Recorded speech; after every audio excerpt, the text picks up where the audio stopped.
I wandered down a dull dirt path through the apple family orchard. The smell of fresh blossoms on the soft and simple wind. Harvest would be starting soon, but until then, I was free and clear to do what I want. Granted, this wasn't exactly what I wanted to do. Normally, I would be out with Jinx, going to the park or taking her out to lunch. But she up and disappeared before I could find her.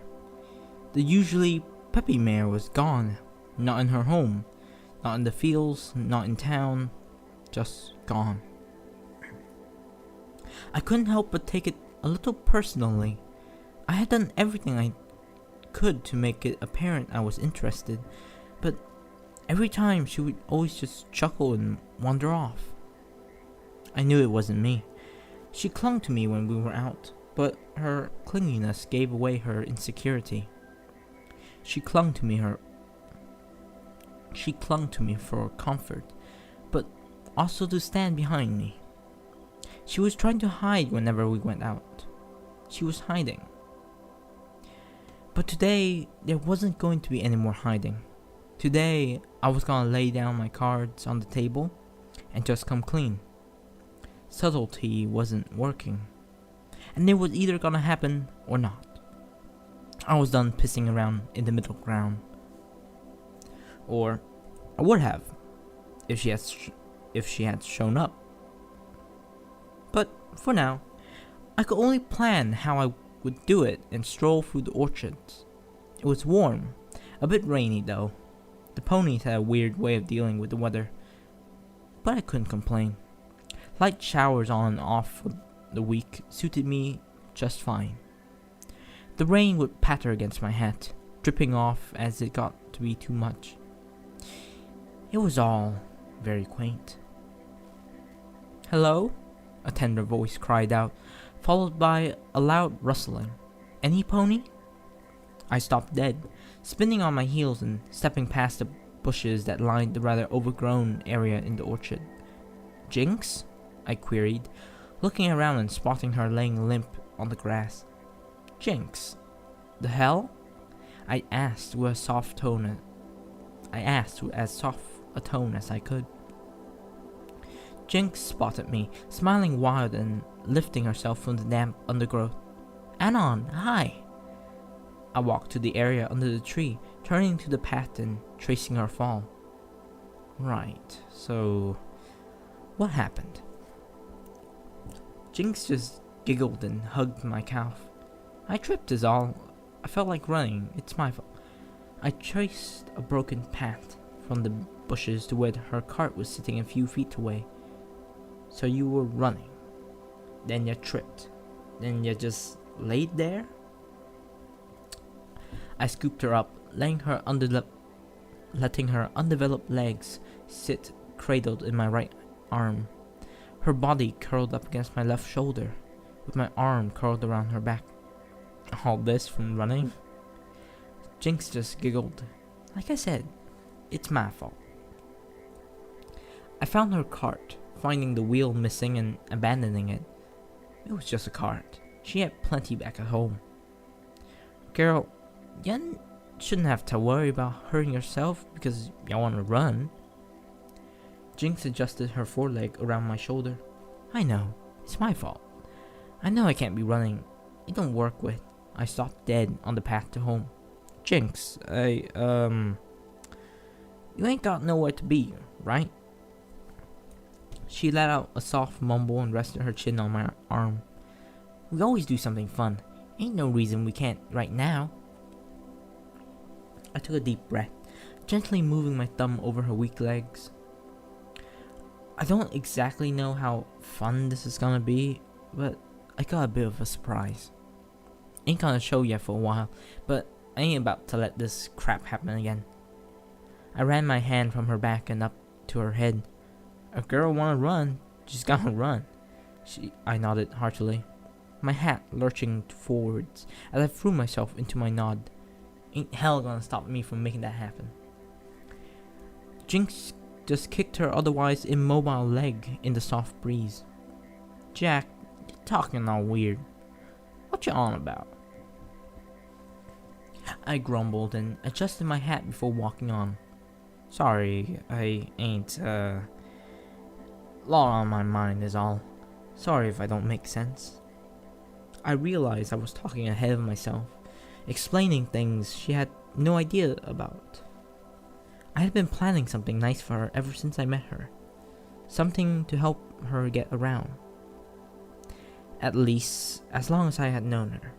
She had been bound to a cart, her back legs too weak to support her. But that was it. She just used the cart, parked her rear into it, and ran forward. No supports, no restraints, just sitting in the cart, half in, half out. My solution wasn't much better, but it would at least give her a little more security in her movements. I walked us down to the edge of the orchard, pausing before we left the trees. The rain had picked up into a decent fall. I maneuvered my hat off and up to Jinx's head. You okay? I asked, fitting my hat to her head. Jinx sighed softly. Yeah. With her admission of comfort, I walked on, heading slowly through the open grounds between the orchard and the town. Most of the farmers lived in the orchard or surrounding the fields, but I lived in an old blacksmith's shop. All the tools I needed to make little side projects, with the bonus of a cheap sale when they went out of business. Jinx tensed up as we entered the town. She was usually good around the ponies on the farm, but around crowds in town she clammed up intensely. I decided to take a quick detour to a small shop, someplace she could feel safe without the crowds. I found a warm-looking cafe and stepped inside, shaking the water off my coat and taking my hat back. Anon, your hat smells funny. I chuckled softly. Why were you smelling my hat? Jinx was quiet as I found a seat off in the corner. Reasons. I set her down in the seat next to the wall and pulled one next to her. I leaned back against the wall and looked around. Well, seems like a good place as any. I put my hand on the table, trapping my fingers against the wood. Jinx, I gotta ask, we're friends, right? Jinx mumbled as she shifted in. Jinx mumbled as I shifted in my seat. You don't really gotta ask. You know the answer.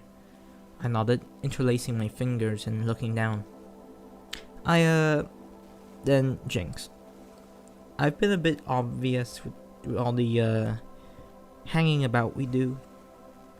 Jinx cocked her head. Jinx, come on. I ain't just sticking around to be friends. I lifted my hat and ran my fingers through my hair. Do you not realize? Jinx looked up at me, her bright silver mane jumping as she lowered her view. Jack, I know, but you don't. She kicked her legs off the end of the chair. Jack. Not Jack. Anon. Ain't gonna work. Ain't never gonna work. It felt like someone had just swung a hammer into my gut. Can I ask why? Jinx turned to the wall, pressing her hoof against it and rubbing the paneling. Don't need me.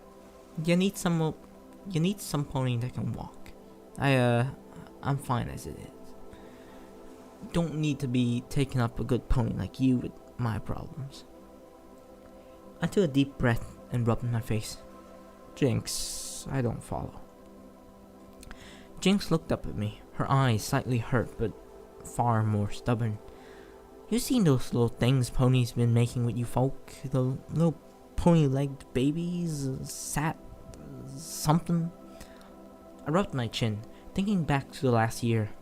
From what I gathered, ponies could reproduce with just about anything, from griffins to dragons to humans. and the result of the humans were essentially human waist up and pony hips down. Right, but what them have to do with it? Jinx started nodding shallowly. You and a good mare, a walking mare, could make a good strong little thing. And I'm sure I ain't the only filly you've been talking to. She leaned against me, hugging my arm. I ain't worth being all torn up about. Ain't worth going all out of your way for me. I took a deep breath. So, this is a self-hating thing? I pulled my arm free and wrapped it around her.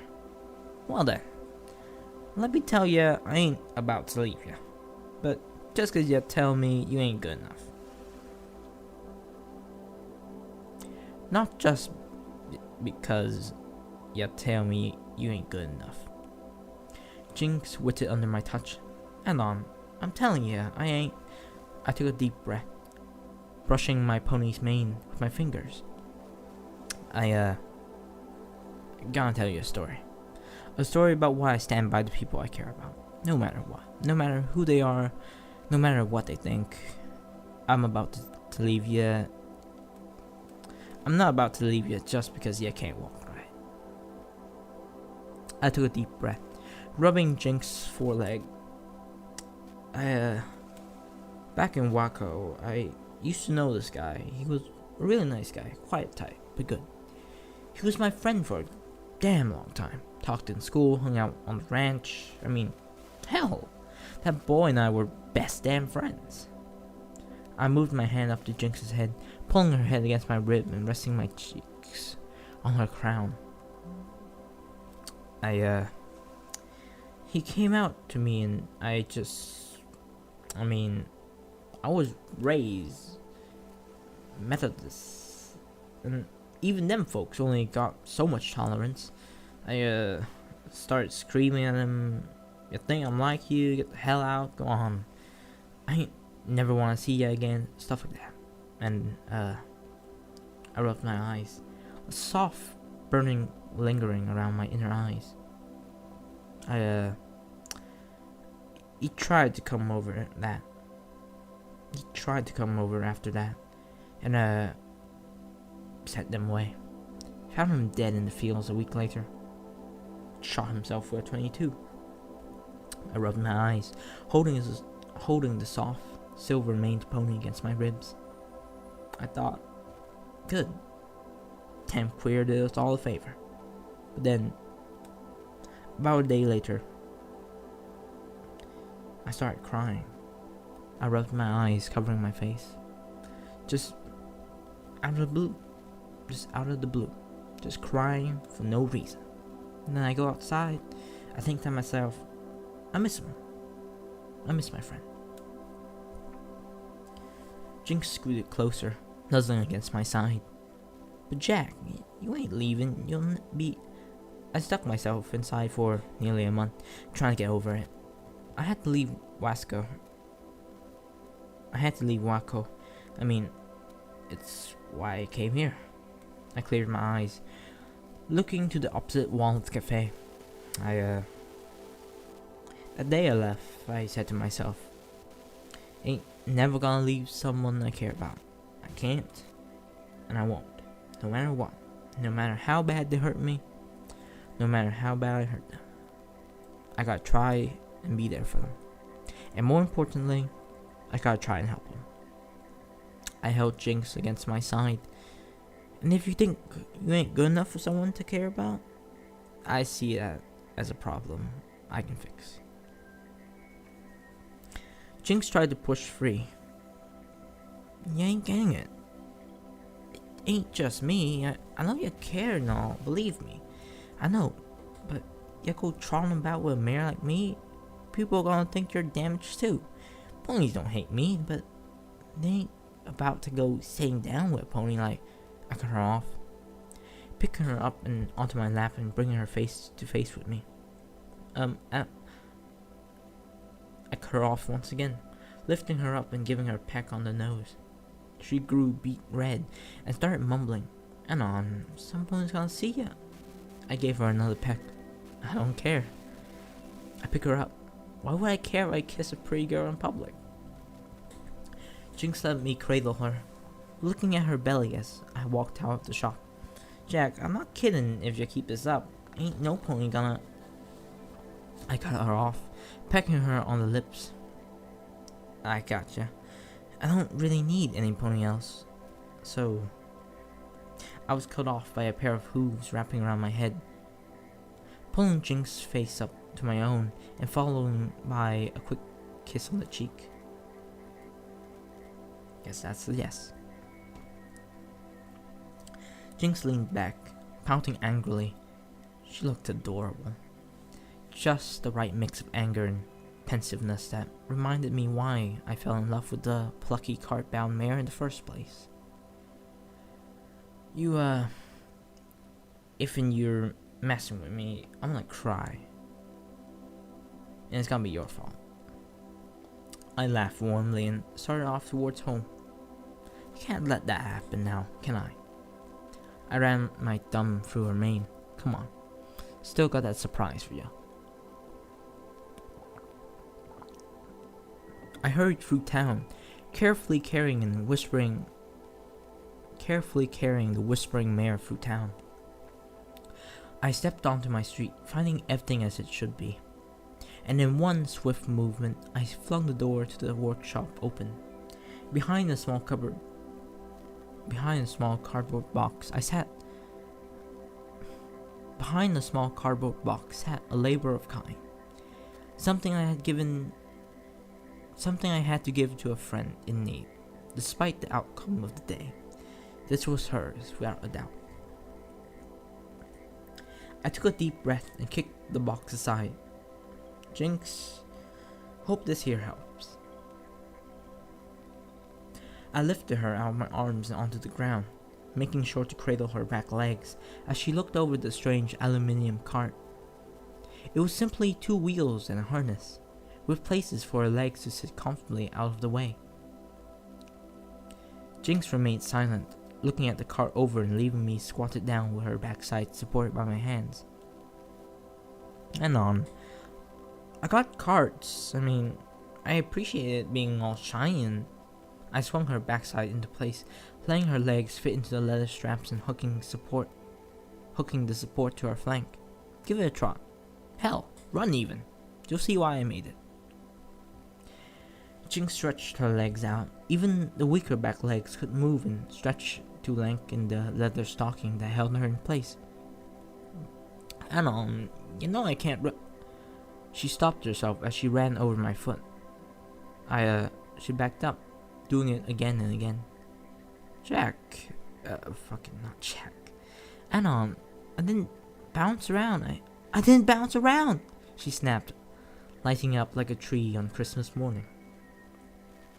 She bolted outside, running at full speed without throwing herself from the bindings of the custom cart I had welded together. She was going wild, laughing a wonderfully genuine laugh. Anon, I can run! I ain't falling on the ground or nothing. I found a seat on the ground, letting my coat crumple under my ass and watching as the light rain soaked the newly mobile mare. Been working on that damn thing since I met ya. Lots of work gone into it to make it perfect. Jinx just giggled and ran around like a school filly. Anon, I can run. I can't do that. I ain't supposed to run. That damn car just bucks you out when you run. She bolted over to me, smiling wide and jittering. Anon, She closed her eyes, smiling wild and holding back a mother of a scream. Ah! She yelled, lifting her forelegs and kicking. I can kick like a normal mare, like a good pony, she yelped, falling back to earth and running in a circle. I pulled the brim of my hat down to hide my eyes, smiling like a love-drunk fool. Glad you like it. Anon, she yelped, running up and stomping her hooves at my feet. I'm keeping it. I nodded, looking back to the concrete ramp to my home. Sure. On one condition. You gotta... Oh, hey, yeah, I know. She smiled wide. I ain't set on spoiling yourself for me, but dang, if you ain't my best damn friend, I ain't about to leave my buddy all alone in that big old house. I rubbed my chin, laughing slightly. Little filly. Dang one of kind, you know that. I felt Jinx's hooves wrap around my head, her cheeks flipping my head off my head and onto the ground. Yeah, and heck, if I know I deserve some pony like you. I picked my head up, wedging it onto her head. Said the same damn thing to myself. Now, come on, let's get out of this rain. Turn in for the day.